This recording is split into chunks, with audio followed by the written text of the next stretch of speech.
विश्लेषणात्मक कार्य, मतलब सब में दो दो पॉइंट बता दिए थे, तो उसके अंतर्गत थोड़ा थोड़ा पॉइंट बताएंगे कि विश्लेषणात्मक कार्य क्या होते हैं, उसमें मतलब क्या क्या उसके अंतर्गत गतिविधियां आएंगी, उनकी बात करेंगे हम लोग।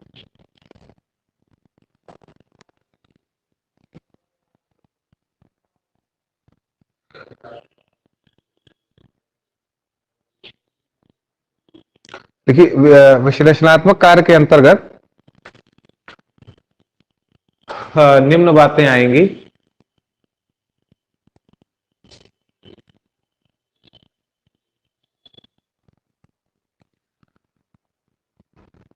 इसमें पॉइंट वाइज लिख लीजिए। नंबर एक है पाठ्य वस्तु तथा सामग्री का विश्लेषण करना। पाठ्य वस्तु तथा सामग्री का विश्लेषण करना।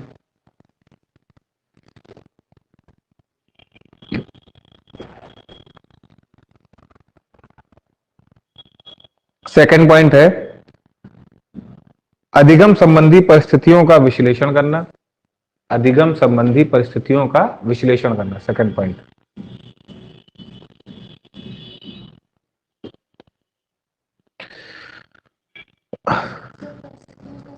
का विश्लेषण करना, विश्लेषण ही सब में विश्लेषण ही करना लिखाएंगे हम, विश्लेषणात्मक कार्य है। तीसरा है प्रविष्ट व्यवहार का आकलन और विश्लेषण करना। प्रविष्ट व्यवहार का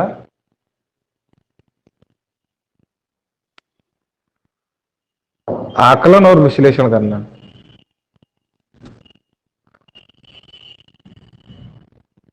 नेक्स्ट लिख लीजिए पॉइंट।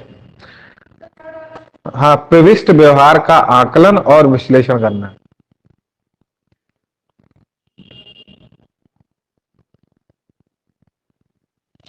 मतलब प्रविष्ट व्यवहार का मतलब है कि जो एक्टिविटी कराई जाएंगी उसका विश्लेषण करना है और उसका जो है आकलन करना।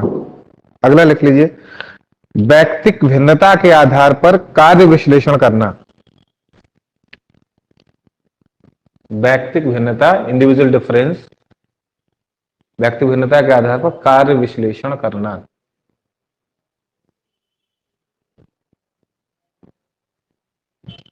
कार्य विश्लेषण को अंग्रेजी में बोलते हैं सिस्टम एनालिसिस।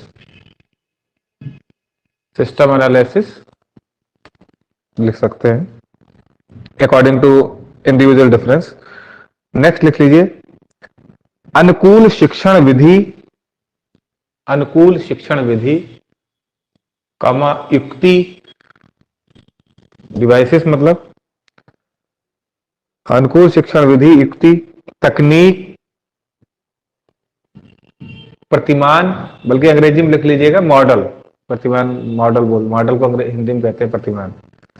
प्रतिमान आदि का चयन तथा विश्लेषण करना।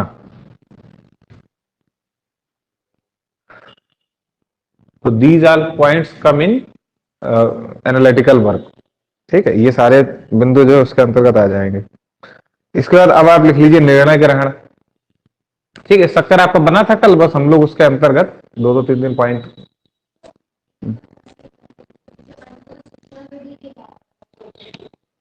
अनुकूल शिक्षण विधि, युक्ति, तकनीक, प्रतिमान।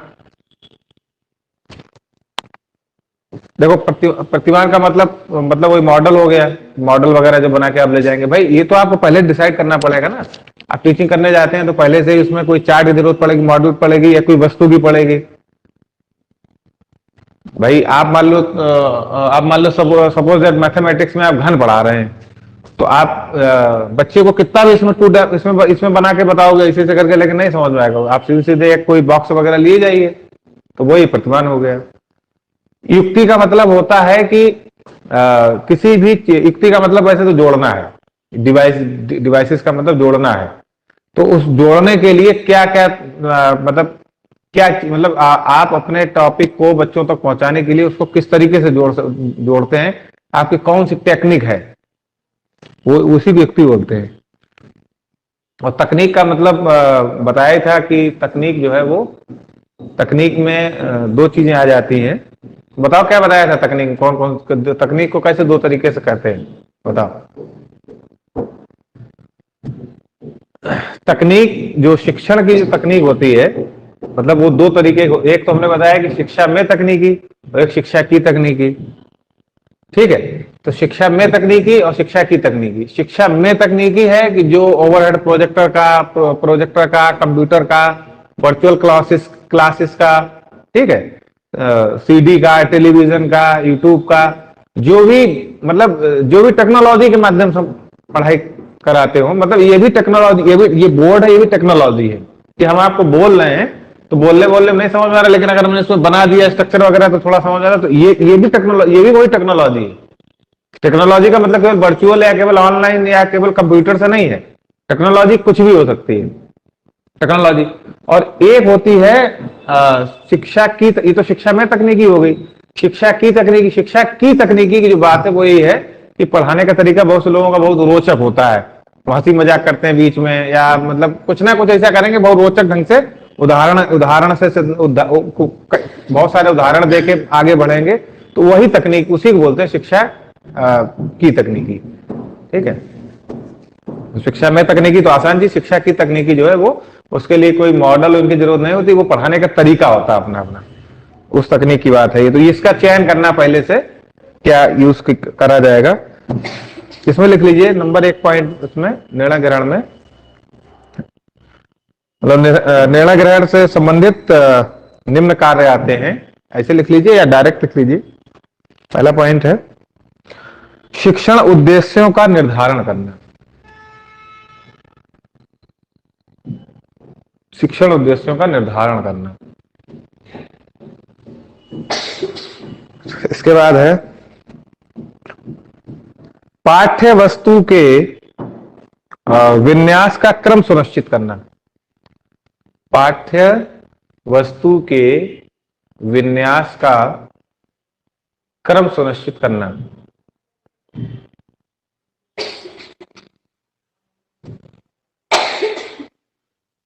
मतलब विन्यास का मतलब यह है कि हमारा जो पूरा पाठ है उसको हम कौन कौन से स्टेजेस में पढ़ाएंगे, वही है ये।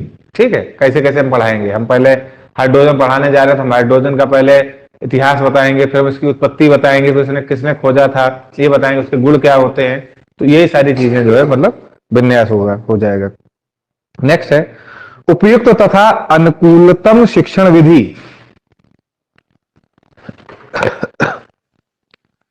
उपयुक्त तथा अनुकूलतम शिक्षण विधि।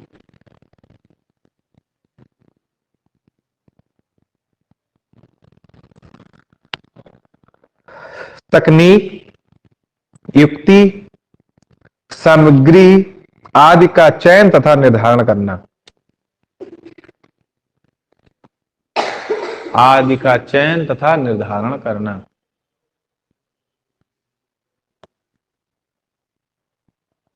इसके बाद नेक्स्ट है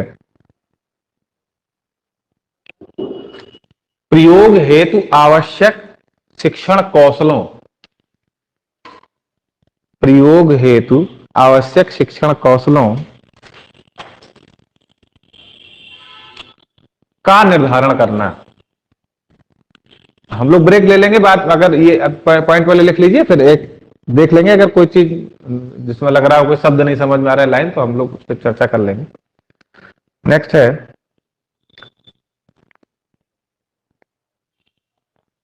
अधिगम प्रतिफल के निर्धारण हेतु, या अधिगम परिणामों लिख लीजिए, प्रतिफल ना समझ में आए तो, मतलब लर्निंग रिजल्ट हो गया एक तरीके से। अधिगम प्रतिफल के निर्धारण हेतु मूल्यांकन तकनीक आदि का निर्धारण करना। तकनीक आदि का निर्धारण करना।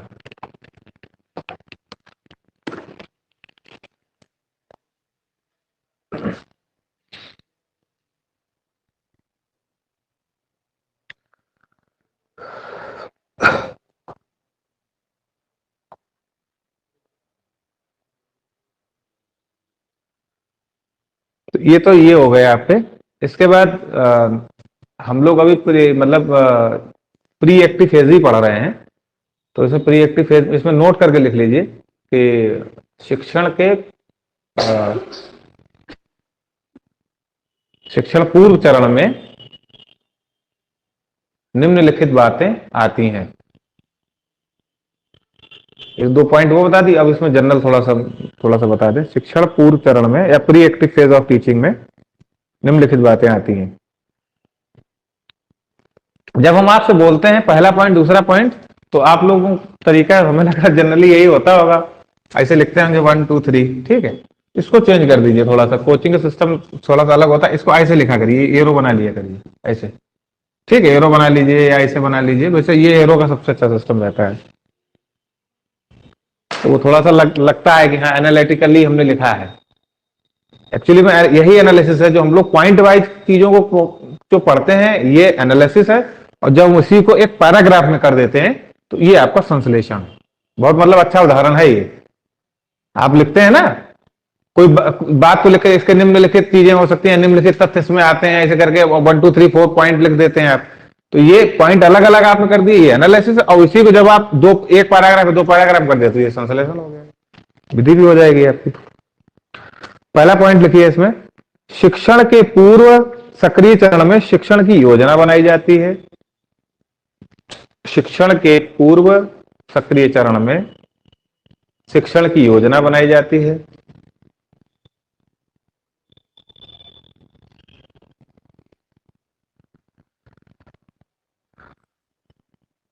नेक्स्ट है, इस चरण में वे सभी गतिविधियां शामिल हैं। इस चरण में वे सभी गतिविधियां शामिल हैं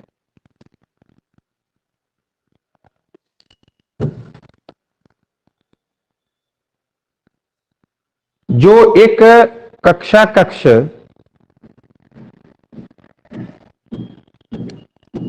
में शिक्षण से पहले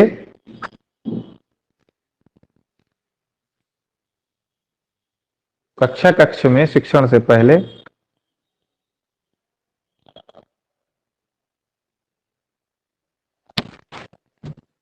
पूर्ण की जाती हैं, पूर्ण की जाती हैं।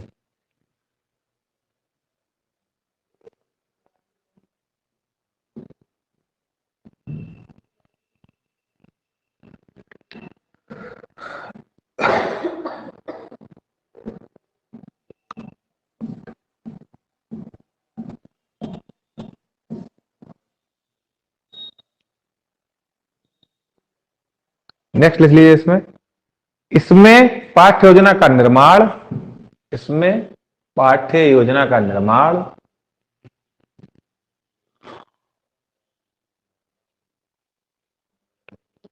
कॉमा विषय सामग्री का निर्धारण, विषय सामग्री का निर्धारण, कॉमा क्या पढ़ाना है, कैसे पढ़ाना है,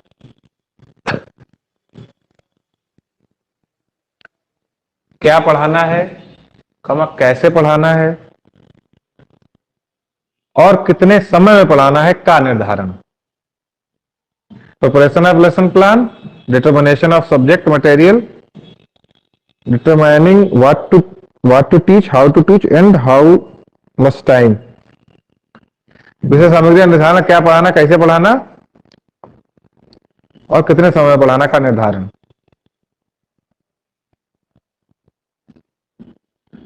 ठीक है, तो ये इस तरीके से ये हमारा ये हो गया दूसरा, सॉरी पहला चरण हमारा पूरा हो गया, जो मतलब इसमें शॉर्टकट में इतना ज्यादा। अब आप सेकंड हेडिंग डाल लीजिए, शिक्षण कालीन अवस्था। शिक्षण कालीन अवस्था,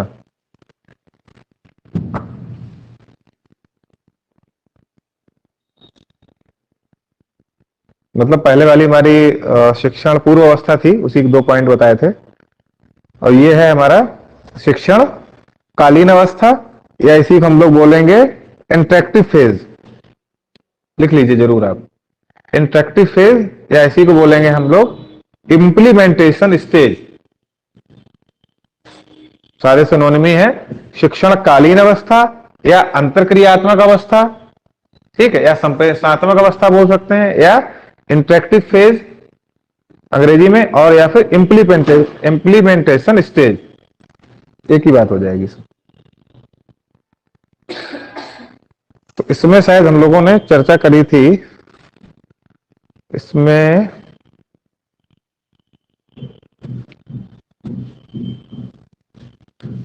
इसमें लिख लीजिए पहले, ऐसे डायरेक्ट पहले लिख लीजिए, फिर इसमें दो है, एक तो अंतःक्रियात्मक कार्य थे हमारे और दूसरा निदानात्मक कार्य थे। मतलब इंटरेक्टिव वर्क थे, फंक्शन थे, और हमारे क्लिनिकल फंक्शन थे, निदानात्मक कार्य थे। पहले इसमें लिख लीजिए, शिक्षण की द्वितीय अवस्था ही वास्तविक अध्यापन की होती है। शिक्षण की द्वितीय अवस्था ही वास्तविक अध्यापन की होती है।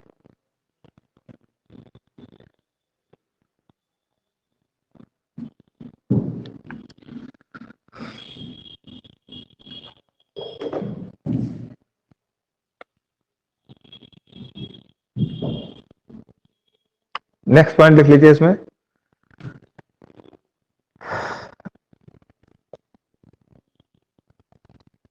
इसमें छात्र शिक्षक अंतरक्रिया के माध्यम से, इसमें छात्र डैश शिक्षक अंतरक्रिया के माध्यम से,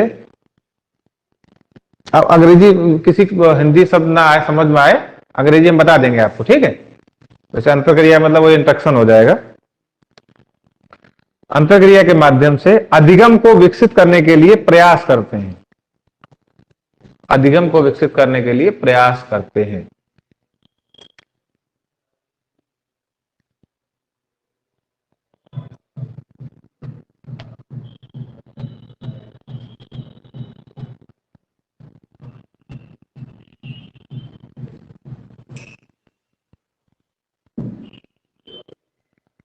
नेक्स्ट लिख लीजिए पॉइंट, निर्धारित अधिगम तथ्य, निर्धारित अधिगम तथ्य कौमा व्यवहार तथा अनुभवों को संप्रेषित करने के लिए, तथा अनुभवों को संप्रेषित करने के लिए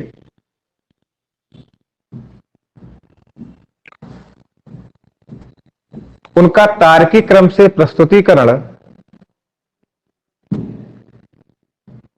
जरूरी हो जाता है।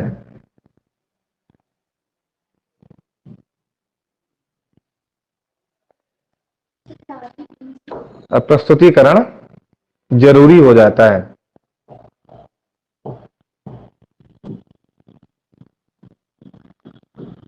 इसी में आगे लिख लीजिए, थोड़ा बड़ा पॉइंट है, जिन्हें छात्र क्रिया प्रतिक्रिया के माध्यम से, एक्शन रिएक्शन के माध्यम से, जिन्हें छात्र क्रिया प्रतिक्रिया के माध्यम से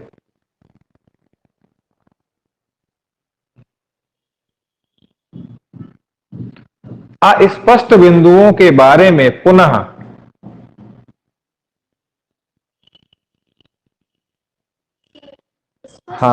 अस्पष्ट लिखिए, अस्पष्ट बिंदुओं के बारे में पुनः स्पष्टीकरण की प्राप्ति करते हैं।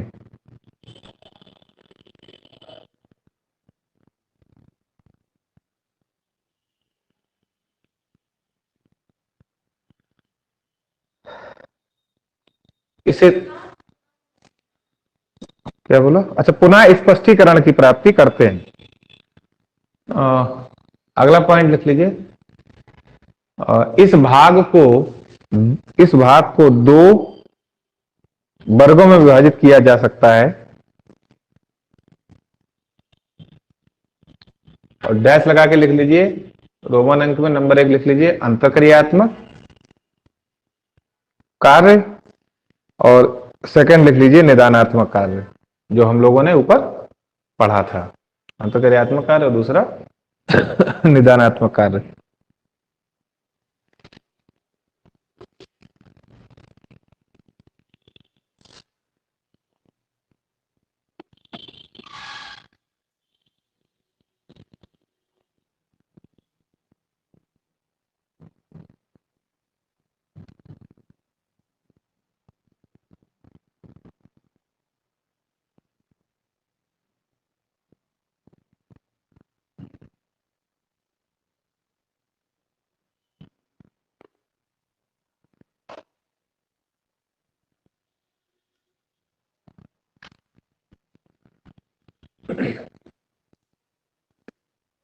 तो नंबर पॉइंट पहला लिख लीजिए, पॉइंट आप अंतरक्रियात्मक कार्य,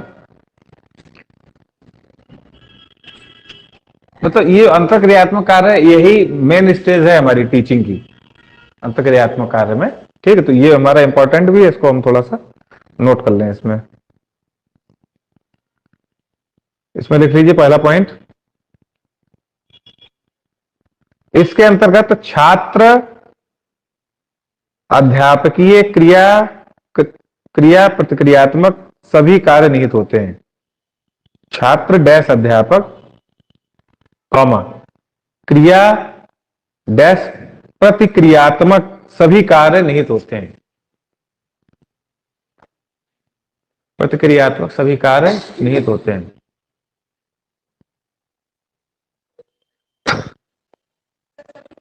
निहित होते हैं, ठीक है। इसी में लिख लीजिए जैसे उद्दीपन को प्रस्तुत करना, जैसे उद्दीपन को प्रस्तुत करना,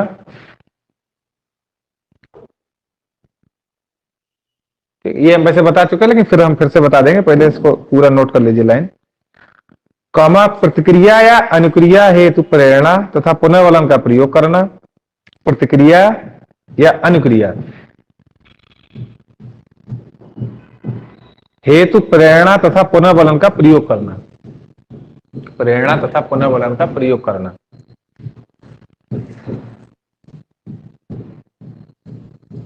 अगला पॉइंट लिख लीजिए, अधिगम अनुभवों तथा व्यवहारों की संरचना तथा प्रस्तुतिकरण। अधिगम अनुभवों लर्निंग एक्सपीरियंसेस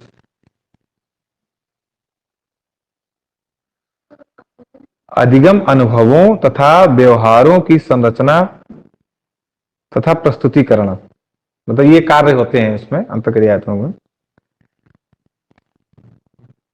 नेक्स्ट लिख लीजिए, अधिगम अनुक्रिया के परिप्रेक्ष्य में प्रतिपुष्टि प्रदान करना।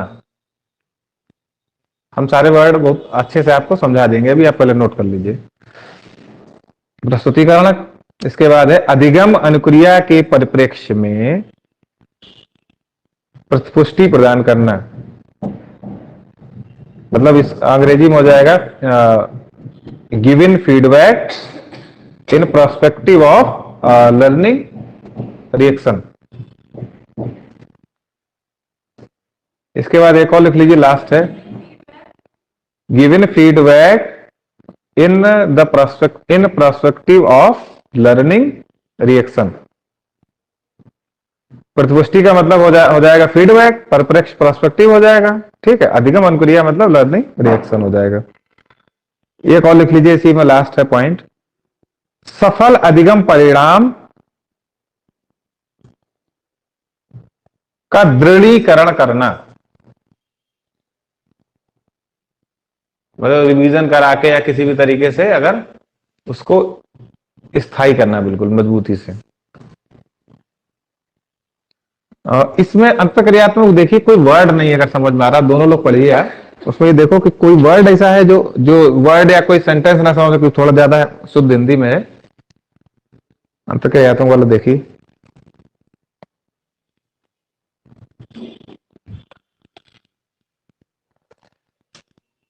हम ही एक बार देख ले रहे हैं, हम बता दे रहे हैं।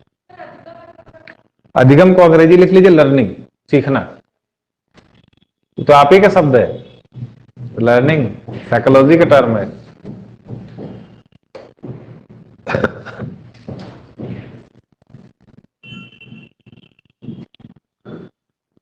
हाँ, चलिए हम देख ले रहे हैं। पहला इसमें लिखा है, इस समूह के अंतर्गत छात्र अध्यापकीय क्रिया प्रतिक्रियात्मक सभी कार्य निहित होते हैं।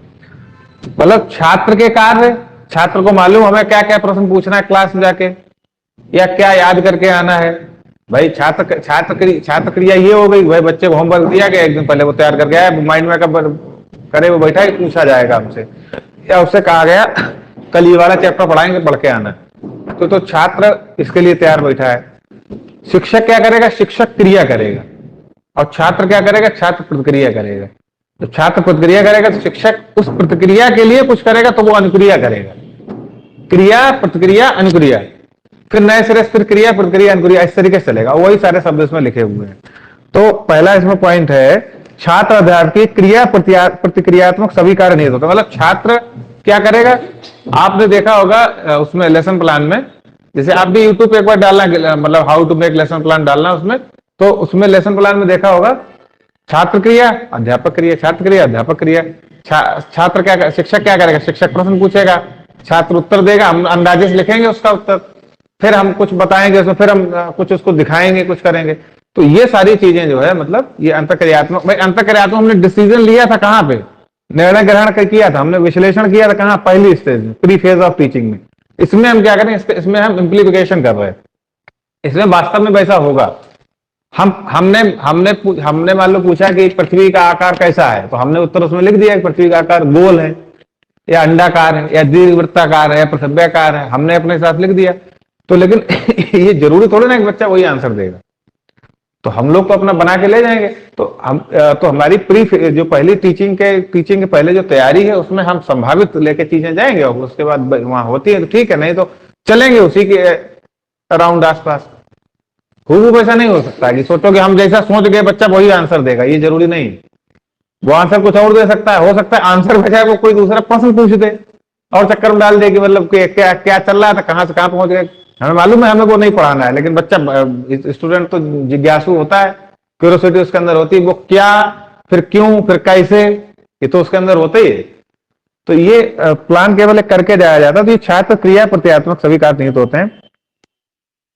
पहला पॉइंट इसमें बताया था उद्दीपन को प्रस्तुत करना। तो उद्दीपन को प्रस्तुत करना क्या होता है, उद्दीपन बताओ, उद्दीपन क्या होता है? हाँ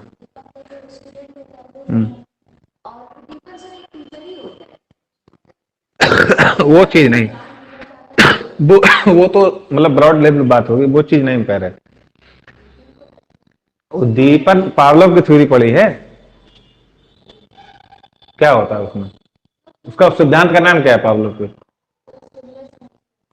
हिंदी क्या होगी?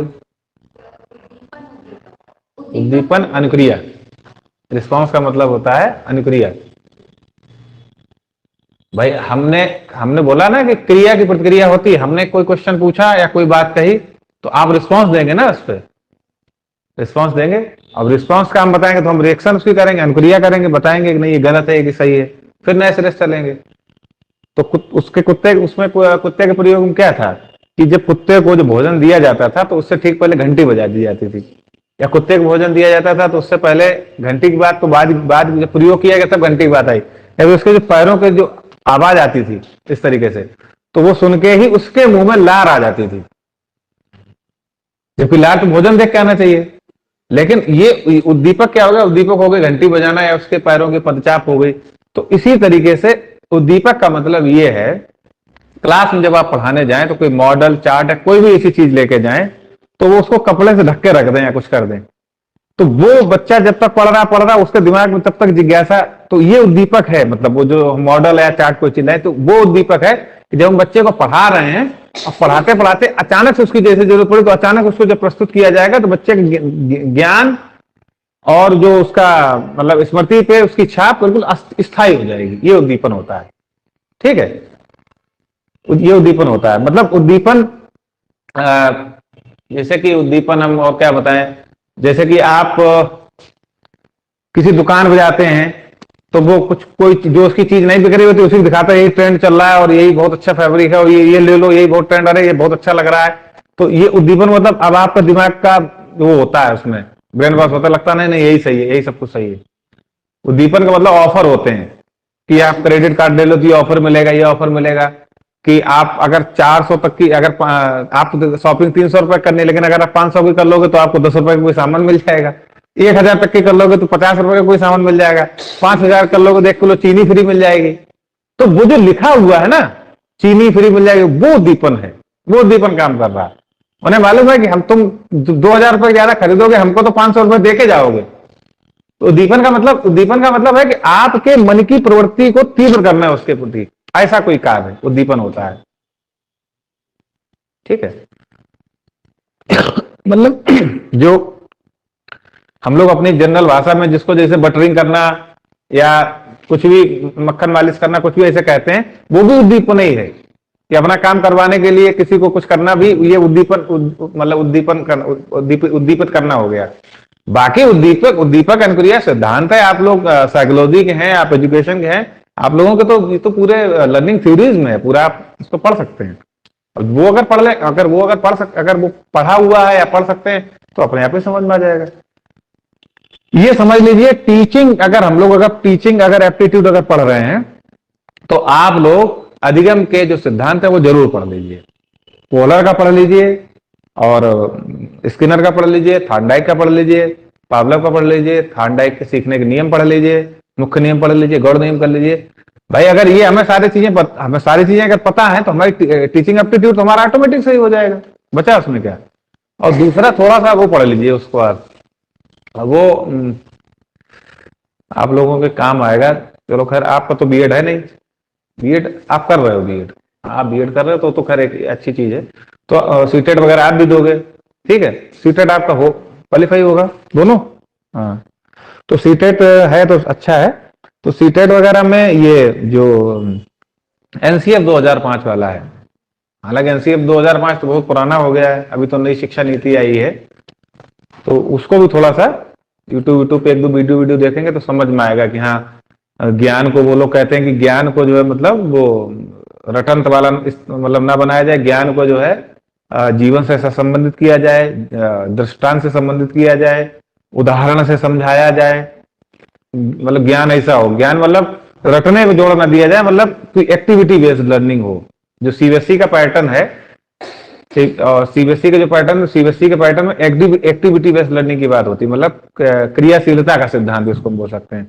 क्रियाशीलता का सिद्धांत, खेल का सिद्धांत, रुचि का सिद्धांत, जिसमें बच्चे की रुचि हो वैसे पढ़ाया जाए, बच्चे को खेल से पढ़ाया जाए, बच्चे को ऐसे पढ़ाया जाए बच्चा जिसमें क्रियाशील है, बच्चे को प्रोजेक्ट विधि से पढ़ाया जाए, बच्चे को करके सीखने की ओर उन्मुख किया जाए कि बच्चा करके सीखे, खुद ही सीखे, मतलब बच्चे को मतलब सामने परिस्थितियां उत्पन्न कर लीजिए, सिखाइए नहीं उसको, सीखने की परिस्थितियां उत्पन्न कर दीजिए, बच्चा खुद ही सीखेगा, खुद समझेगा अपना। मशीन दे दी, सब कुछ कर दी, अब दिमाग लगाओ अपना कैसे चलेगी, कैसे क्या होगा, तो वो खुद सीखेगा, तो वो ज्ञान उसका स्थायी होगा। बता दिया आपने तो भूल जाएगा।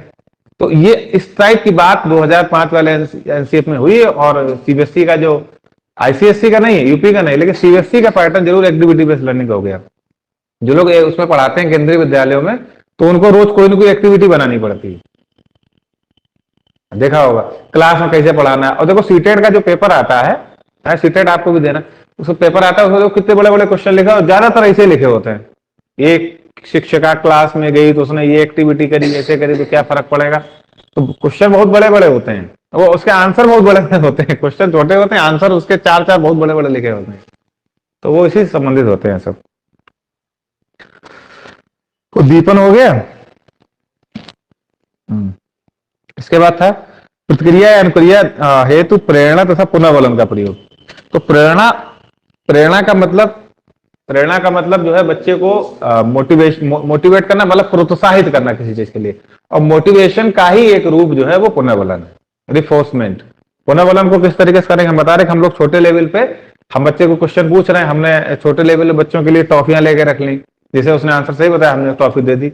तो एक अब क्लास लेवल पे अगर हम लोगों को भी अगर कहीं पढ़ाया जाए, उसमें क्वेश्चन पूछे जाए, हम लोग आंसर कर दे, नहीं टॉफी अगर दी जाए तो हम लोग भी मतलब ज्यादा बताने का प्रयास करें। है बहुत छोटी चीज, लेकिन क्लास में वो सम्मान बहुत है कि टॉफी मिल रही है, अरे टॉफी मिल रही है, 1 रुपए का पेन मिल रहा है, तो लगेगा नहीं हम इसका आंसर सही दें, हम सही बताएं, हम खूब पढ़ के आएंगे, ऐसा कुछ होगा। क्योंकि पुनर्वलन, ये ऐसी मन की जो प्रवृत्ति है वही पुनर्वलन है, कि उसको बच्चे को पुनर्वलन मिला। एक बार उसको आंसर सही बताया, आपने अपने लेवल पे तालियां बजवा दी क्लास में, कि जो सही बताता है उसके लिए तालियां बजवा दी। छोटे लेवल पे उससे वेरी गुड, शाबाश, बहुत अच्छा, तुम बहुत अच्छा बताते हो, ठीक है, इस बच्चे के लिए तालियां बजाई जाए। तो हम लोग कुछ ना कुछ कर सकते हैं। ये क्या है, ये पुनर्वलन है, इसको पुनर्वलन बोलते हैं।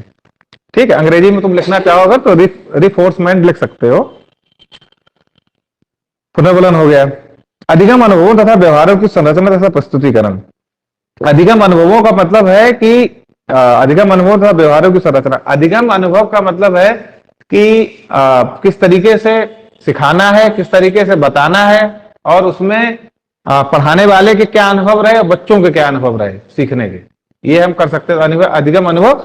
अब व्यवहार का मतलब होता है सीधे सीधे एक्टिविटी, कि जो भी हम कार्य कर रहे हैं, भाई हम इस टाइम पढ़ा रहे हैं तो व्यवहार पढ़ाने का है, बातचीत कर रहे हैं हैं, हंस रहे हैं, या कोई भी काम कर रहे हैं, चल रहे हैं, तो सब सारी चीजें क्या बताती है, व्यवहार बताती है। The study of behaviour the study of behaviour is called psychology, psychology की परिभाषा होती है। The study of human behaviour is called human sorry education psychology हो जाती है, या ह्यूमन साइकोलॉजी कह सकते हैं, मानवीय मनोविज्ञान कह सकते हैं, शिक्षा मनोविज्ञान कह सकते हैं। तो व्यवहार का मतलब क्या होता है? व्यवहार का मतलब ही व्यवहार वे मानसिक और शारीरिक क्रियाएं हैं जो जिन पे व्यक्ति नियंत्रण स्थापित करे रहता है। ये कॉन्शियस चेतना के रूप में संचालित होती हैं, चलती हैं। व्यवहार का मतलब क्या है भाई? साइकोलॉजी में, साइकोलॉजी के टर्म है ये सब। साइकोलॉजी में मतलब साइकोलॉजी के माध्यम से ही समझ में आ सकते हैं भाई। तो व्यवहार और व्यक्तित्व और ये सब चीजें तो सुनने में तो, क्योंकि ये कोई साइंस के तो है नहीं, सीधे आपने बता दिया कि ओम का नियम होता है, आर आर बराबर बी अपान आई होता है, या बी प्रोपोर्शनल टू आई होता है, ये तो होगा नहीं। इसमें तो बस केवल आपको दिमाग में चीजें समझनी है, केवल बस ये होता है। ये साइकोलॉजी के ही टर्म है सारे, व्यवहार वगैरह। व्यवहार की संरचना तथा प्रस्तुतिकरण, अधिगम अनुक्रिया के परिप्रेक्ष्य में प्रतिपुष्टि प्रदान करना। प्रतिपुष्टि प्रदान करना मतलब समझ रहे ना, अधिगम अनुक्रिया के परिप्रेक्ष्य में प्रतिपुष्टि प्रदान करना। अधिगम अनुक्रिया कि अधिगम अनुक्रिया मतलब जो हमारा सीखने का जो चल रहा है उसमें जो बच्चे जो रिस्पॉन्स कर रहे हैं तो उनके फीडबैक देना। फीडबैक का मतलब है कि अच्छा है, गलत है, खराब है। फीडबैक का मतलब ये होता है पृष्ठ पोषण देना। ठीक है, पृष्ठ पोषण लिखा है, इसमें क्या चीज लिखी है?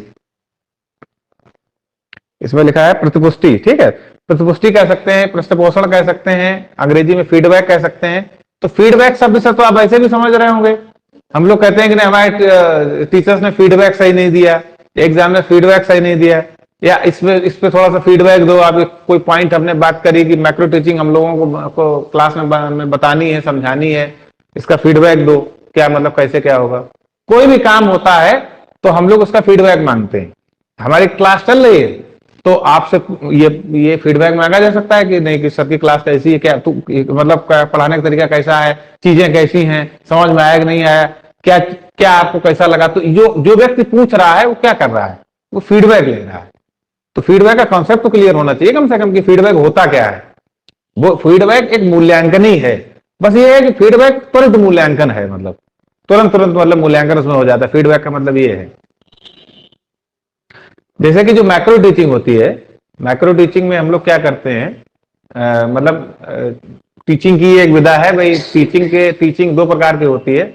एक तो मैक्रो टीचिंग होती है, और एक मैक्रो टीचिंग होती है। मतलब टीचिंग के सीधे सीधे हम लोग टीचिंग की बात करते हैं तो ये एक तो मैक्रो होती है और एक मैक्रो होती है।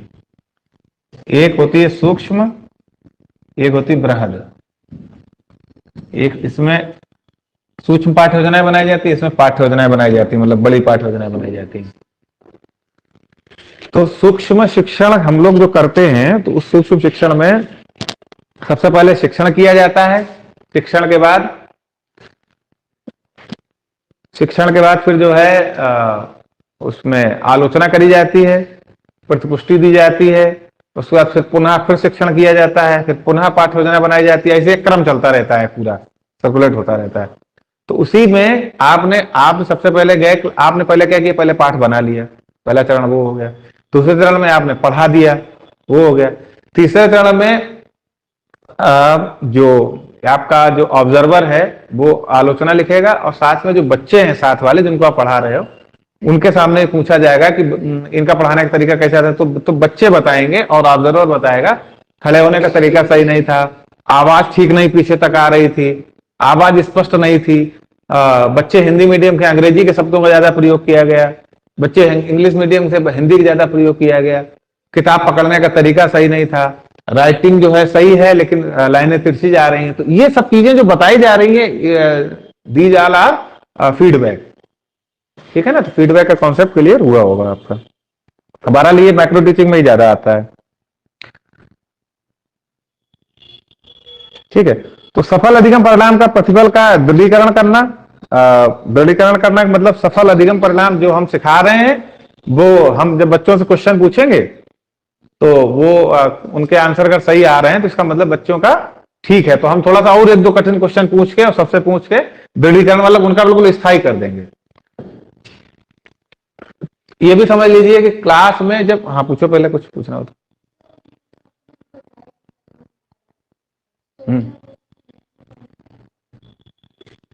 ये चीज हाँ, तो ये नहीं पढ़ना नहीं रहेगा, हम आपको बस समझा दे रहे केवल। वो कोई किसी भी लेवल से कोई क्वेश्चन इस तरीके से अगर आ जाता है तो हो सकता है कि भाई माइक्रो टीचिंग ये सब चीजें तो हमारे छोटे लेवल की चीजें हैं, लेकिन हम कहते हैं टीचिंग का कोई अलग से कोई सिलेबस है ही नहीं। हमने वही तुमने कल बात करी थी कि हमारी पाठ्यक्रम की दो वर्षीय समिति और 1 वर्षीय समिति और 4 वर्षीय पाठ्यक्रम की समिति बनी, तो हम 2 वर्षीय में थे, तो उसमें यही हम लोग चर्चा कर रहे थे कि मतलब डिग्री कॉलेजेस में जो टीचर पढ़ाते हैं उनको टीचिंग कुछ होता ही नहीं है, टीचिंग का कोई कोर्स होता ही नहीं। यार 6 महीने का कोई कोर्स हो, 3 महीने का हो, कुछ तो हो, होता नहीं। वो हो तो उसमें ये बताया जाए। बट टीचिंग स्किल का प्रयोग तो जो है हाई लेवल पे भी तो करोगे आप, पूर्व ज्ञान से नवीन ज्ञान का नहीं करोगे कि इसका स्टिमुलेशन का नहीं करोगे, रिफोर्समेंट स्किल का नहीं करोगे, क्वेश्चन आंसर नहीं पूछोगे, लेक्चर नहीं दोगे, व्याख्यान कौशल का नहीं प्रयोग, तो सारे करे जाएंगे। तो उस पर्सपेक्टिव में ये चीज मतलब जरूरी है आपको समझने के लिए। पूछा जाएगा तो आप फिर इसको कैसे करेंगे, मतलब ये चीज है भाई। टीचिंग एप्टीट्यूड हम लोग फिर देखेंगे क्या? टीचिंग एप्टीट्यूड हमें यही तो देखना ही है बस, क्योंकि अलग से कोई कोर्स नहीं है, अलग से कोई व्यवस्था नहीं है, तो वो थोड़ी सी समस्या है, ये मान सकते हैं। और शायद इसी वजह से ये शायद हमें लग रहा है ये वाला पोर्शन पूछा जाता है। आता तो तुम लोग पढ़ क्यों रहे हो? तुम लोग पढ़ क्यों रहे हो? और आपके लिए तो मान लीजिए सब इंपॉर्टेंट ही है, क्योंकि आपका तो एजुकेशन है, आप एजुकेशन देंगे ना, तो आपके लिए तो मान लो इंपॉर्टेंट ही है। और इन लोगों के लिए इसलिए जरूरी है, अब जैसे ये तो खैर बीएड कर रहे हैं वैसे अभी तो इनको इनके लिए भी ठीक है बस, लेकिन इनके लिए इसलिए बढ़िया है कि मतलब हाउ टू टीच, कैसे पढ़ाना है, तो उसके क्या क्या क्या तरीके हो सकते हैं। वैसे अभी तो खैर बीए, जैसे 2 ही लोग बैठे हुए हैं तो दोनों लोग बीएडी वाले हैं, आप बीएड कर रहे हैं, आप कर चुके हैं, तो इसीलिए कोई समस्या मतलब नहीं होगी। मतलब अगर ये पढ़ने के बाद आगे भी आपके समझ में आएगा ही टीचिंग के लिए।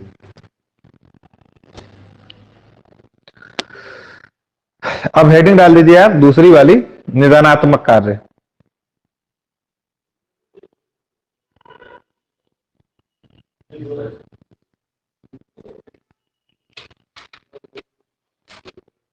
इसमें लिख लीजिए पहला पॉइंट जो है हमारा,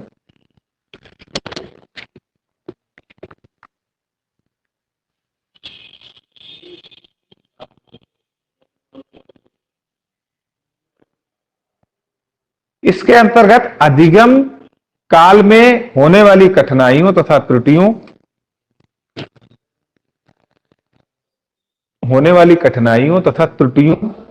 भाई कुछ गलतियां भी होंगी पढ़ाने में और कुछ कठिनाइयां भी आएंगी। भाई बच्चे क्वेश्चन पूछेंगे जरूर, भाई टीचर कोई वो गूगल या कोई सॉफ्टवेयर थोड़ी ना है जैसे क्वेश्चन पूछा वो आंसर दे ही देगा।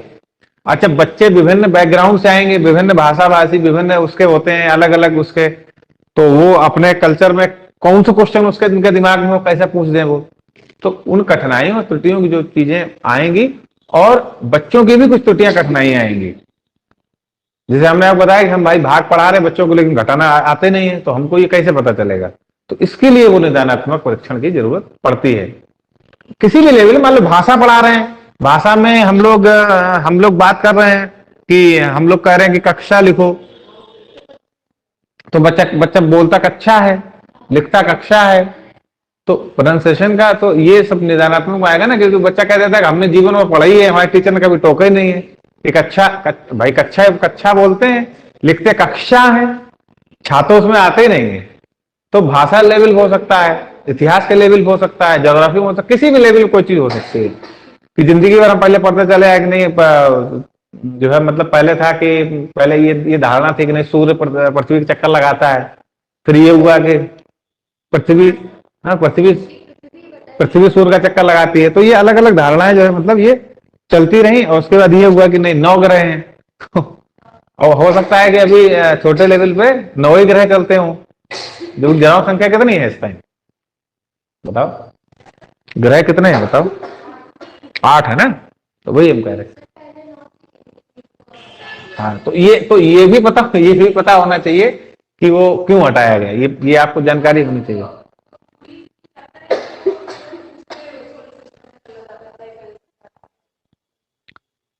मतलब बेसिकली कारण ये था कि जो प्लेटो था वो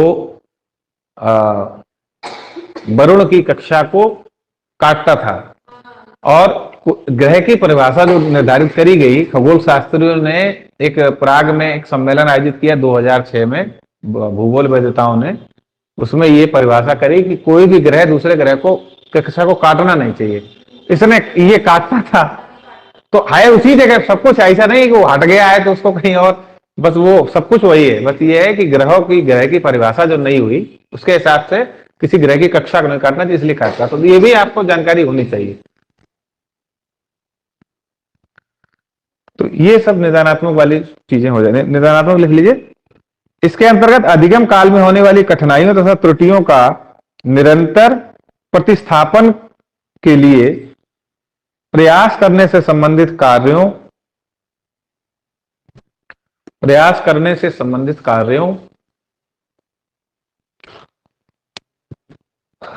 या क्रियाकलापों को समाहित किया जाता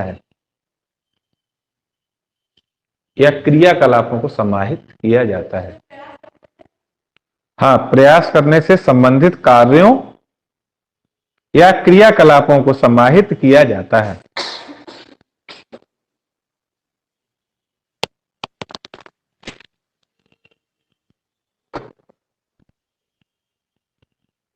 जैसे अगली लाइन में लिख लीजिए, अगले पॉइंट में, जैसे छात्रों की आवश्यकताओं का आकलन,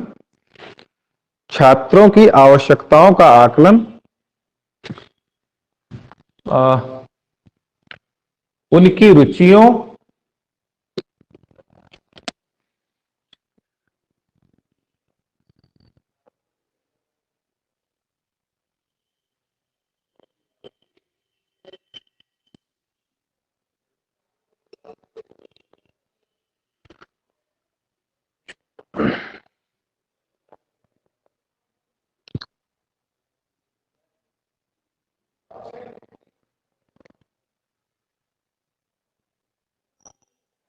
आग्रह, अभिवृत्ति आदि के संदर्भ में करना। आग्रह, अभिवृत्ति आदि के संदर्भ में करना। इंटरेस्ट, रिक्वेस्ट और हो जाएगा तीसरा क्या है, एटीट्यूड आदि के संदर्भ में करना। नेक्स्ट पॉइंट लिख लीजिए। तीव्र तथा मंद छात्रों तथा उनकी अधिगम संबंधी कठिनाइयों या त्रुटियों का आकलन करना। तीव्र तथा मंद छात्रों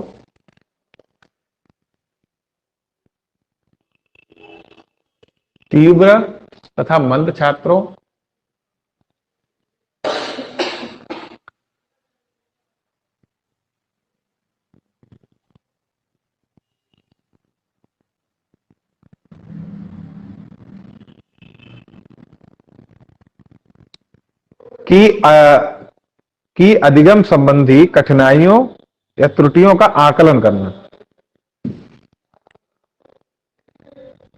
असेसमेंट ऑफ डिफिकल्टीज और errors of related with learning.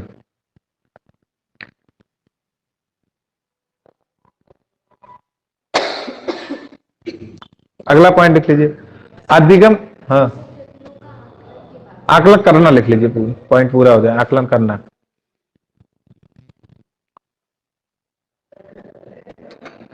इसके बाद अगला लिख लीजिए। अधिगम प्रतिफल में वृद्धि हेतु, मतलब लर्निंग रिजल्ट जो आपने पढ़ाया उसके रिजल्ट अच्छे आए, ठीक है। अधिगम प्रतिफल में वृद्धि हेतु निदानात्मक प्रणाली का निर्धारण करना। निदानात्मक प्रणाली का निर्धारण करना।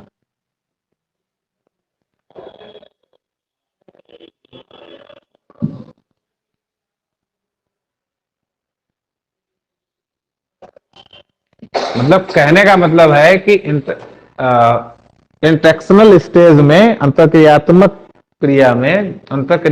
के बाद जो भी लेसन प्लान बना के ले, उसके बाद बच्चों की कमियों, कठिनाइयों और उनकी आवश्यकताओं, उनकी त्रुटियों, उनकी गलतियों का की जानकारी लेना। क्लास में आप आए, पढ़ा के चले गए, जैसा प्लान बनाया किया था, तो उससे केवल इतनी सीधी नहीं होगी, बल्कि जो है बच्चों की अधिगम संबंधी कठिनाइयों की जानकारी। हमने आपको जब कल बताया था निदानात्मक हम बच्चों की कमजोरियों, कठिनाइयों, बीमारियों, समस्याओं का पता लगाते हैं। पता लगाने का काम हम जो है निदानात्मक करते हैं। तो क्लास लेवल पे कम से कम हम बच्चों की लास्ट में 5-10 मिनट का टाइम देकर उनकी कमियों, कठिनाइयों का पता लगाएं। बस वही वाला ये मतलब हमारी सेकंड वाला पॉइंट चल रहा है।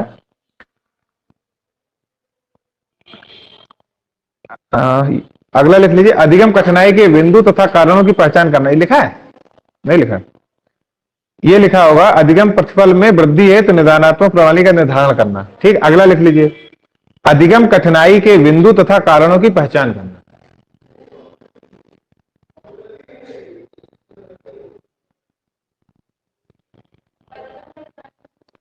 अधिगम कठिनाई के बिंदु तथा कारणों की पहचान करना।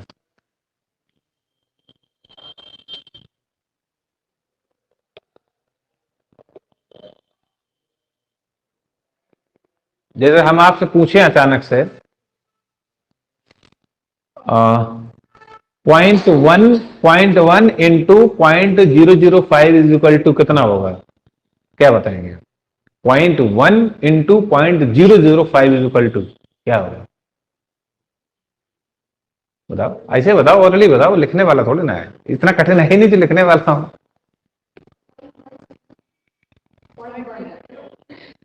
0.1 इंटू 0.005।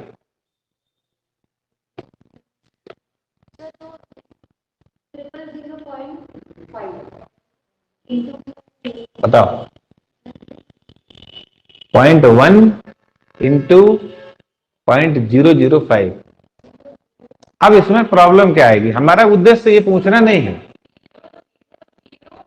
हाँ हाँ, हमारा इसका आंसर पूछना उद्देश्य नहीं है। हमारा उद्देश्य ये है, कुछ बच्चे क्या करेंगे, बल्कि आपके भी दिमाग में भी एक बार ऐसे आया जरूर होगा दोनों लोगों के कि शायद 0.05 होगा।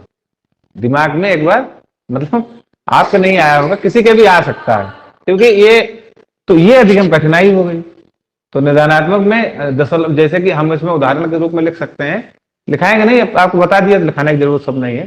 जैसे दशमलव बिंदु के स्थान का निर्धारण बच्चों का न कर पाना, कि हमने, चलो ये तो छोटी संख्या थी, 0.035 इंटू 14.08 ऐसा कुछ करके हमने बता दिया, कर दिया, ठीक है।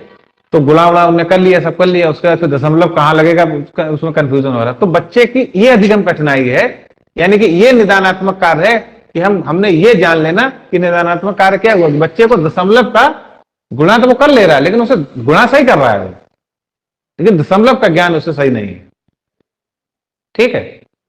जैसे नीचे 100 है या ऊपर 100 है, नीचे 1000 का भाग दे रहे हो किसी संख्या में, या 1000 गुणा कर रहे हो, या 10,000 कर रहे हो, तो ये हो जाता है कंफ्यूजन। कभी कभी हम लोगों को भी हो जाता है, हम लोग तो मैथ के टीचर हैं, जबकि कि ऊपर नीचे जाने में दशमलव इधर जाएगा, कि ऊपर जाने में दशमलव इधर जाएगा, किधर जाएगा।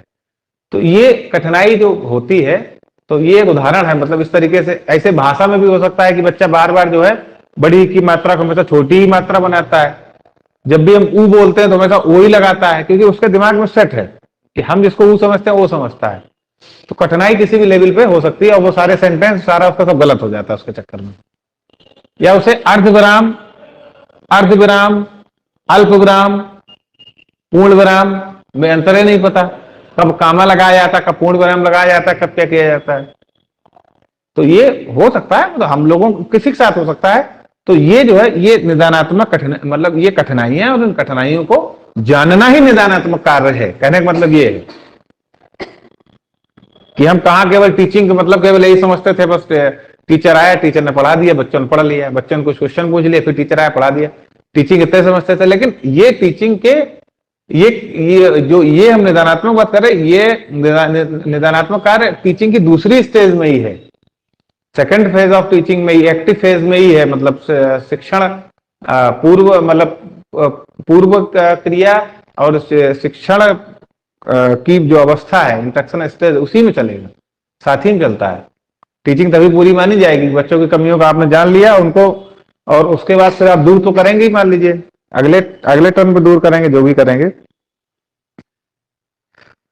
ठीक, इसके बाद अब आप हेडिंग डाल लीजिए शिक्षणोपरांत अवस्था। या हम लोग, एक मिनट रुक जाइए, थोड़ा सा इसमें और पॉइंट बता दें आपको,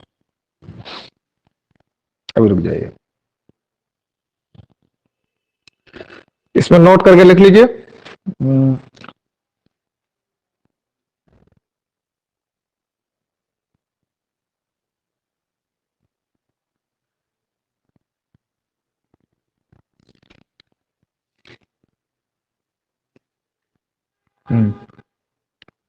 मतलब पहले वाला आपका पूर्व सक्रिय चरण था, या नियोजन चरण उसको बोलेंगे, या प्री एक्टिव फेज, और दूसरा वाला है आपका सक्रिय चरण, या जो है शिक्षणकालीन अवस्था। ये तो हो ही गया, ये तो ये मतलब यही चल रहा है हमारा, इसी में लिख लीजिए, नोट करके लिख लीजिए। शिक्षणकालीन अवस्था या सक्रिय चरण में निम्नलिखित बातें आती हैं।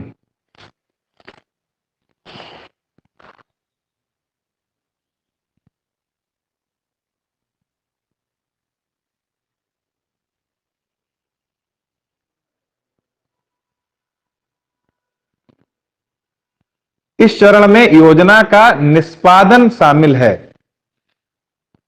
इस चरण में योजना का निष्पादन शामिल है। निष्पादन का मतलब है इम्प्लीफिकेशन ही हो गया, सीधे सीधे कैसे किया जाएगा। जहां छात्रों को उपयुक्त तरीकों से सीखने के अनुभव प्रदान किए जाते हैं।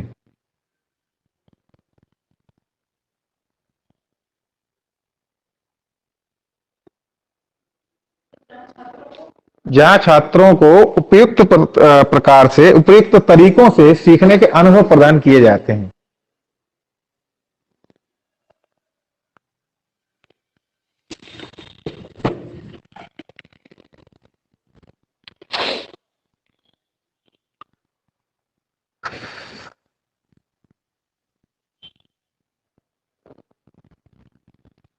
मतलब अनुभव प्रदान किया जाता है। अगला लिख लीजिए, वे सभी गतिविधियां जो एक शिक्षक कक्षा में प्रवेश के बाद, वे सभी गतिविधियां जो एक शिक्षक कक्षा में प्रवेश के बाद करता है।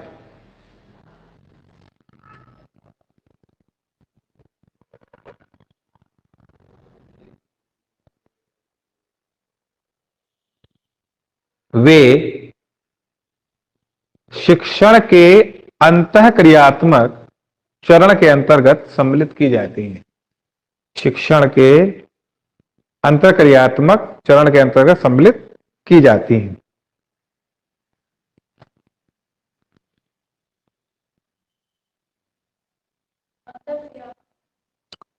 अंतःक्रियात्मक चरण के अंतर्गत सम्मिलित की जाती हैं।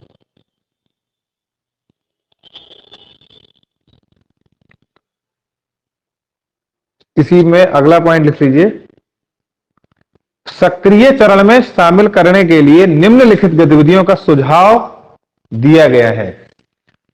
सक्रिय चरण में शामिल करने के लिए निम्नलिखित गतिविधियों का सुझाव दिया गया है।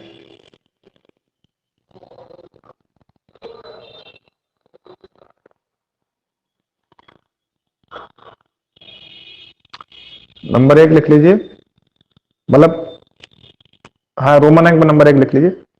शिक्षार्थियों की शैक्षणिक पृष्ठभूमि को जानना, knowing the educational background of learners. शिक्षार्थियों की शैक्षणिक पृष्ठभूमि को जानना।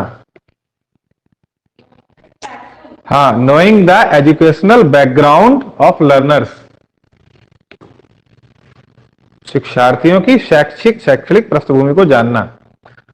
दूसरा लिख लीजिए इसमें, शिक्षार्थियों की क्षमता को पहचानना। शिक्षार्थियों की क्षमता को पहचानना, recognising the potential of learners.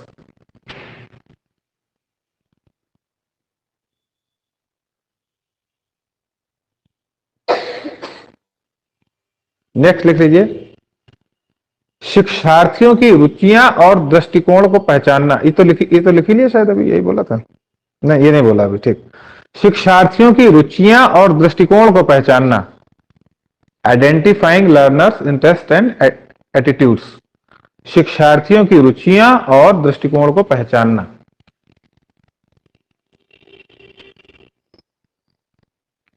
अगला लिख लीजिए, शिक्षण, टीचिंग।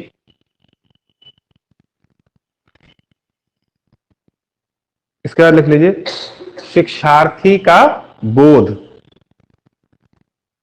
बोध शब्द ना समझ में आ रहा हो तो आप वो लिख लीजिए समझ, या अंग्रेजी में लिख लीजिए लर्नर्स अंडरस्टैंडिंग। और लास्ट लिख लीजिए, शिक्षार्थियों की समस्याओं को पहचानना और उनका निदान करना। शिक्षार्थियों की समस्याओं को पहचानना और उनका निदान करना।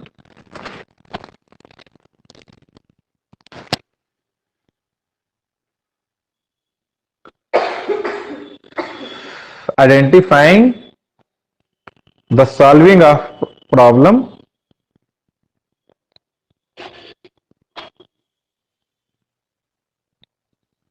और क्या हो जाएगा,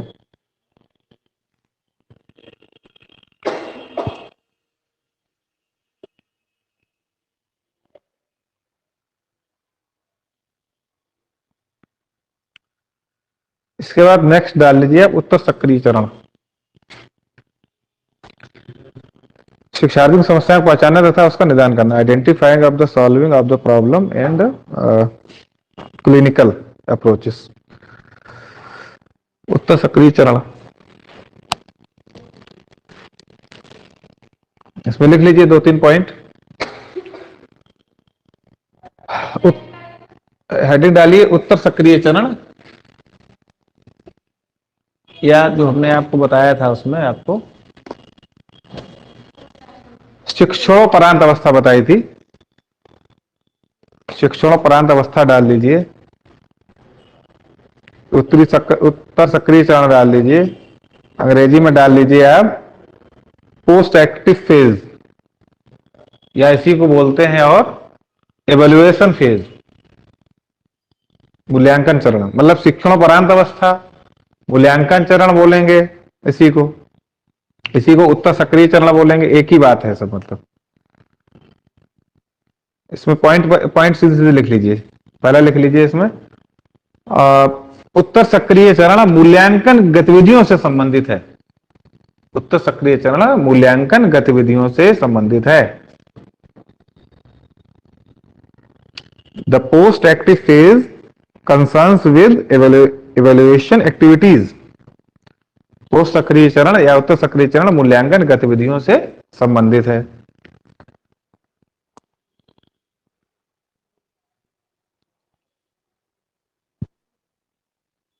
नेक्स्ट लिख लीजिए, शिक्षार्थियों के द्वारा की गई टिप्पणियों आदि को देखकर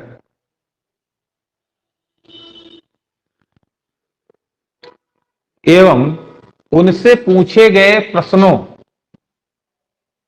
के उत्तरों के आधार पर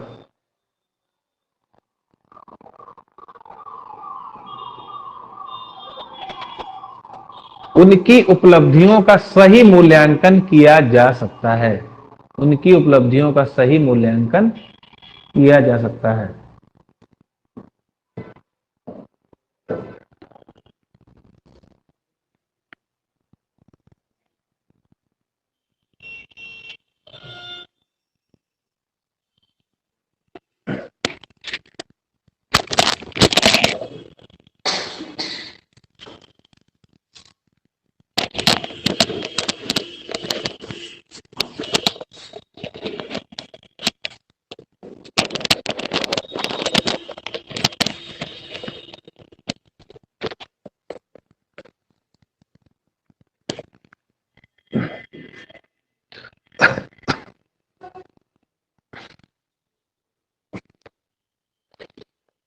अगला लिख लीजिए, यह परीक्षण या प्रश्नोत्तरी सहित कई तरीकों से किया जा सकता है। यह परीक्षण या प्रश्नोत्तरी सहित कई तरीकों से किया जा सकता है। या मौखिक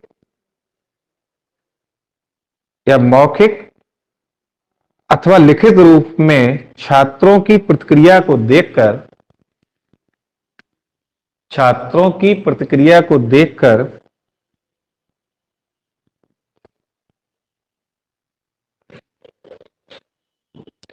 भी किया जा सकता है।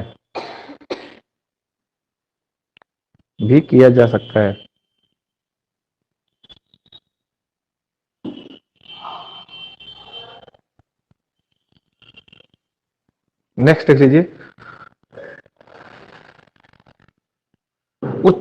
उत्तर सक्रिय चरण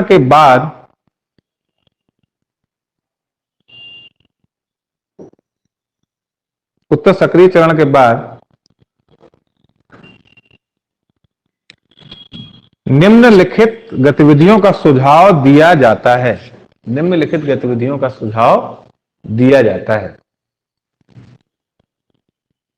कौन सी गतिविधियां होंगी, नोट कर लीजिए। इसमें पॉइंट लिख लीजिए रोमन अंक में 1 2 3। शिक्षण क्रिया के बाद हुए परिवर्तनों को परिभाषित करना।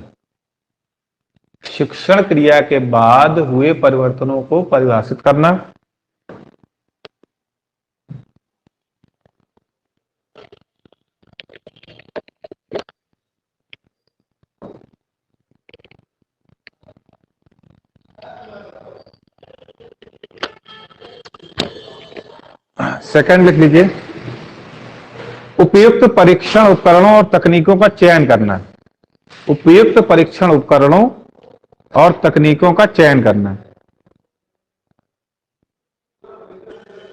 Selecting appropriate testing devices and techniques. उपयुक्त परीक्षण उपकरणों और तकनीकों का चयन करना।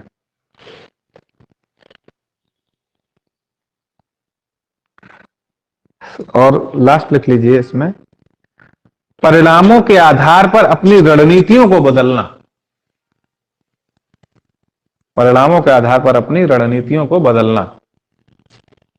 रणनीतियां तय होंगी, फिर अब जाके प्री फेज में, फिर प्री में उत्तर के बाद फिर प्री में पहुंच जाएंगे। मतलब परिणामों के आधार पर अपनी रणनीतियों को बदलना।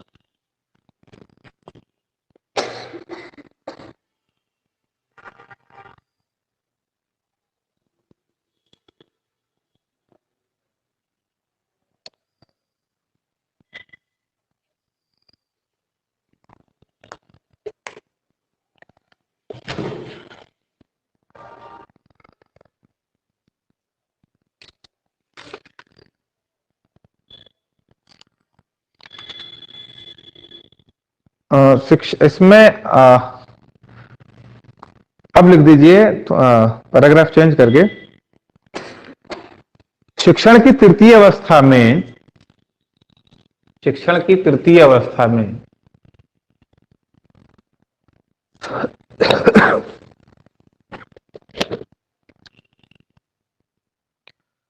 अध्यापक के द्वारा अधिगम उपलब्धि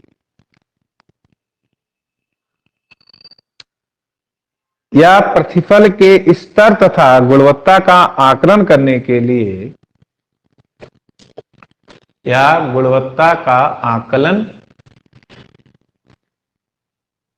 आकलन अंग्रेजी में असेसमेंट बोलते हैं, ठीक है।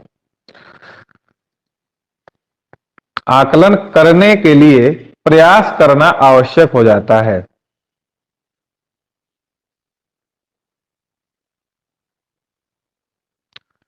ताकि यह ज्ञात हो सके कि पूर्व निर्धारित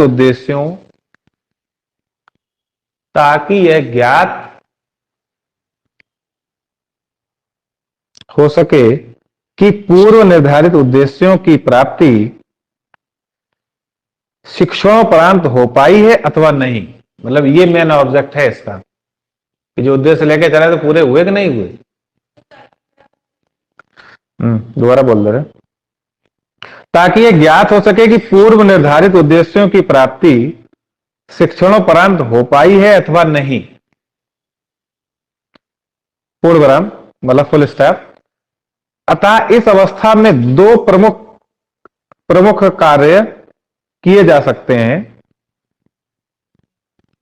इसमें रोमन अंक में लिख लीजिए मूल्यांकन कार्य और दूसरा लिख लीजिए उपचारात्मक कार्य। ये हम लोग स्टार्टिंग में हमने बताया था, आपको जो स्ट्रक्चर बनाया था तब। मूल्यांकन सॉरी, पहला लिख लीजिए आप मूल्यांकन कार्य और दूसरा लिख लीजिए उपचारात्मक कार्य। ये स्ट्रक्चर बनाया था, उसमें बताया था। ठीक, सब में दो दो बताए तो वही दो है ये। अब इसमें आप हेडिंग डाल लीजिए पहला मूल्यांकन कार्य।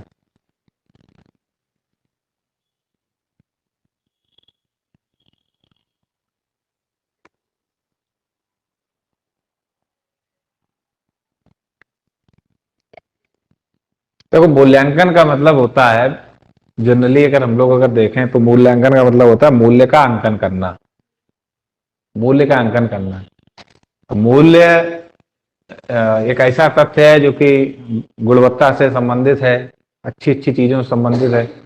तो अब मूल्य का अंकन कैसे किया जाए, उसको किस तरीके से पॉइंट दिए जाए। भाई मूल्य का अंकन कैसे होगा? हम लोग मूल्यांकन जो करते हैं वो बेसिकली चार तरीके का होता है। नामित, क्रमित, आंतरिक, अनुपातिक।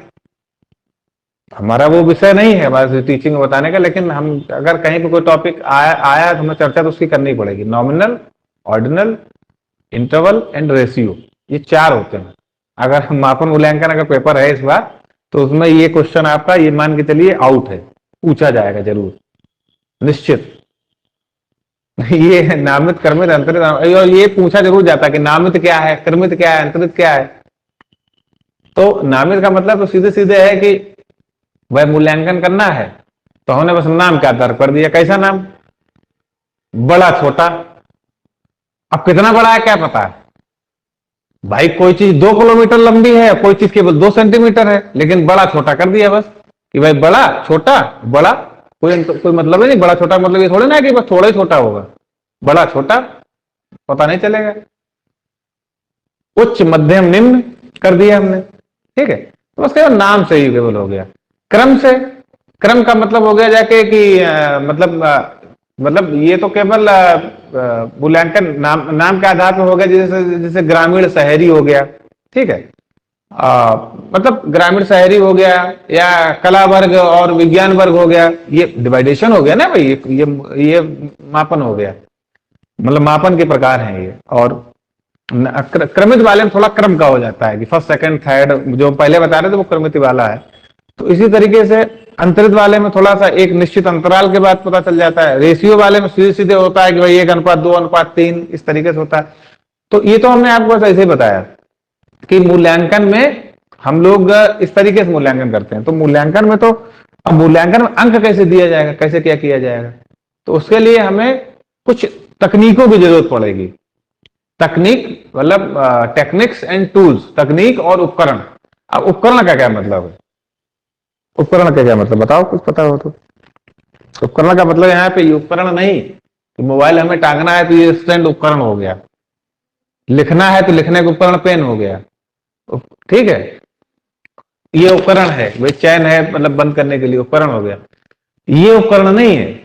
हम लोग जब हम सोशल साइंस की बात करते हैं, रिसर्च की बात करते हैं, तो उपकरण का मतलब होता है कि वे तथ्य, जब हमें कोई किसी प्रकार के तथ्य और सूचनाएं इकट्ठी करनी होती हैं, एकत्रित करने होते हैं, आंकड़े एकत्रित करने होते हैं, तो हमें जिन मतलब कुछ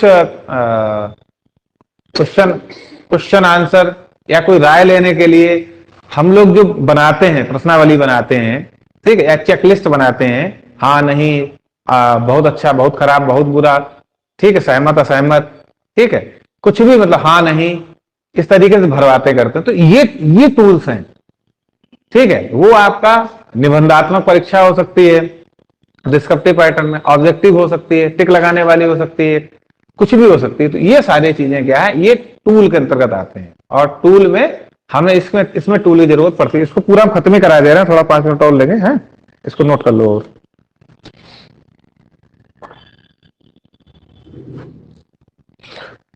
मूल्यांकन कार्य हेडिंग डाली, इसमें लिखो इसके अंतर्गत मूल्यांकन के लिए उपयुक्त उपकरणों या साधनों का चयन, उपकरणों या साधनों का चयन तथा निर्धारण करना सम्मिलित होता है।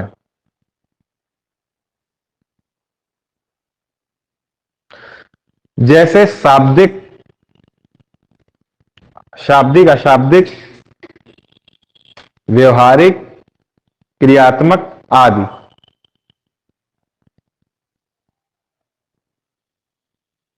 नेक्स्ट लिख लीजिए, वैध, विश्वसनीय तथा वस्तुनिष्ठ माध्यम का प्रयोग सुनिश्चित करना, प्रयोग सुनिश्चित करना।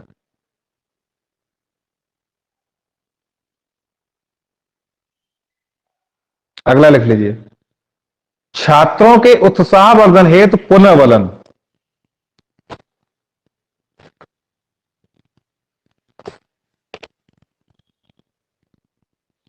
अभी मौसम सही था, अचानक से टेम्परेचर डाउन हुआ, लग रहा है जैसे एसी का टेम्परेचर कम कर दिया गया हो। धूप चली गई, बिल्कुल ठंडक हो गई। आइसक्रीम खा ली? अरे तो सर्दी में आइसक्रीम तो बिल्कुल मत खाओ, अभी तो बिल्कुल गर्म पानी पियो केवल, बस चाहे प्यास लगे और चाहे खाना खाओ। इस टाइम हर किसी को ही समस्या है, कफ की और ये समस्याएं बहुत ज्यादा चल रही हैं, लोगों खुद ही हो ही जाता है। इसमें लिख लीजिए कोष्टक में शाब्दिक या अशाब्दिक, ये हम बताएंगे आपको शाब्दिक अशाब्दिक क्या होता है। अधिगम कर छात्रों के उत्साहवर्धन हेतु पुनर्बलन, कोष्टक में शाब्दिक या अशाब्दिक का प्रयोग करना।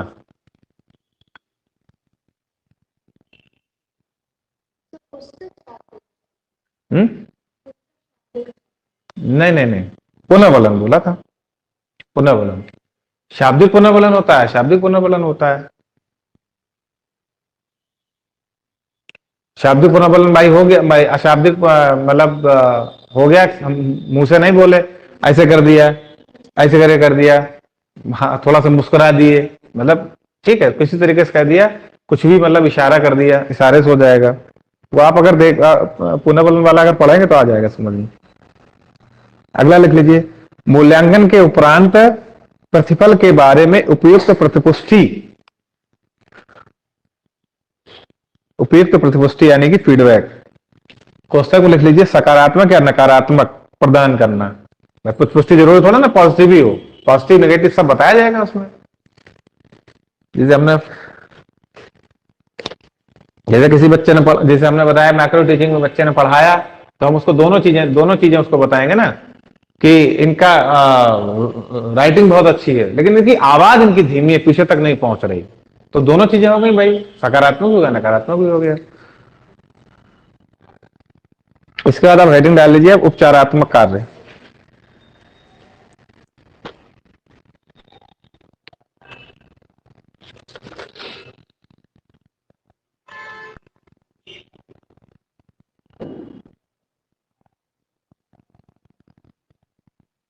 इसके अंतर्गत अधिगम संबंधी कमियों को दूर करने हेतु, इसके अंतर्गत अधिगम संबंधी कमियों को दूर करने हेतु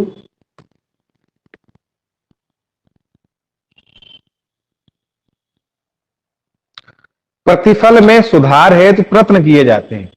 प्रतिफल में मतलब यानी कि परिणाम में सुधार हेतु प्रयत्न किए जाते हैं।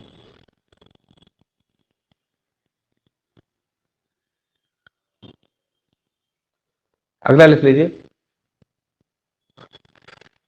अतः, अगला पॉइंट है अतः इस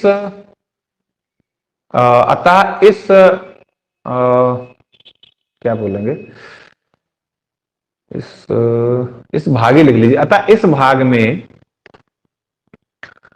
अपेक्षित एवं यथार्थ व्यवहारगत परिवर्तन, अपेक्षित एवं यथार्थ व्यवहारगत परिवर्तन ऑब्लिक उपलब्धि, उपलब्धि लिख लीजिए अचीवमेंट में विभेद या भिन्नताओं का आकलन करना, में विभेद या भिन्नताओं का आकलन करना।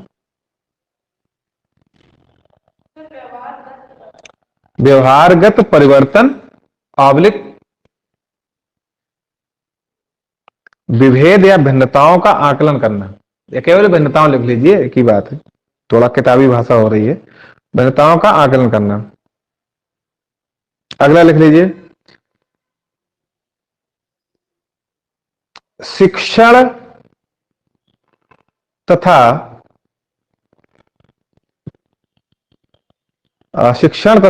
तकनीकी की प्रभावकारिता का आकलन करते हुए, शिक्षण तथा तकनीकी की प्रभावकारिता, इम्पैक्टनेस हो जाएगी, मतलब प्रभावकारिता का आकलन करते हुए उनमें परिवर्तन करना, उनमें परिवर्तन करना।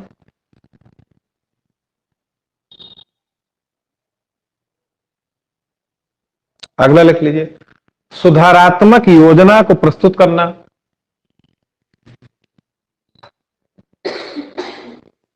रिप्रेजेंट ऑफ हो जाएगा आपका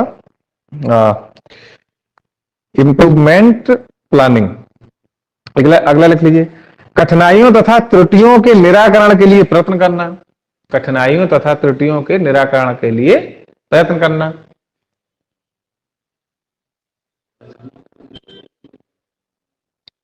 ठीक, इतना हो गया। अब अगला लिख लीजिए, ये सब सिस्टमेटिक ही है, मतलब एक तरीके से स्टेप बाय स्टेप। अगला लिख लीजिए, पुनर्मूल्यांकन करना तथा पुनर्मूल्यांकन करना। इतना करने के बाद फिर एक बार फिर मूल्यांकन करो ना, देखो तो क्या हुआ। पुनर्मूल्यांकन करना तथा अनुकूल प्रतिपुष्टि प्रदान करना, तथा अनुकूल प्रतिपुष्टि प्रदान करना।